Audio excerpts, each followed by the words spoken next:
Welcome back. Now that you have an initial understanding of the Ikigai concept, we can start to use that in the context of your education and career choices. In case you need a refresher, I've drawn a visual representation of the model on the whiteboard behind me. You will see that the Ikigai model has 4 components: what you love, what you're good at, what the world needs, and what you can be paid for.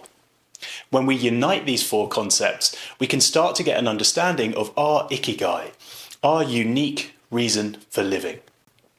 If you've completed the exercises in this course so far, you will notice that you already have information for 2 of the components: what you love and what you're good at.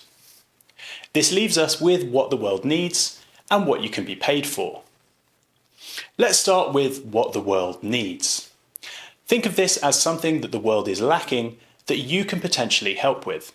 Maybe there's a problem out there that you have the solution to, or a way in which you can use your unique talents to help others.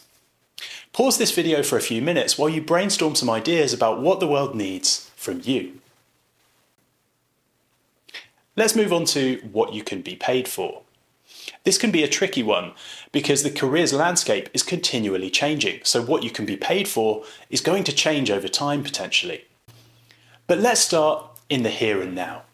If you had to make an education or career choice today, what choice would you make to give yourself the best chance of making a living? Again, pause this video for a few minutes while you brainstorm some ideas about what you might be paid for. Once you have information written for all 4 components, you may start to spot some patterns. You may even get an understanding of your Ikigai, or your unique reason for living. Remember that whatever ideas start to come to you, you're not bound to these forever. This is just a tool to help you understand where you're at right now. You will likely need to revisit this model over time in order to continue to understand yourself. As we bring the self-reflection part of this course to a close, I'd like to finish with one final piece of advice, and that's to be patient with yourself. These self-reflective practices are not intended as a one-off. These are tools to be revisited over time in order to continue to understand yourself. We have now finished the self-reflection part of this course. We're now going to move from self-reflection to positive action.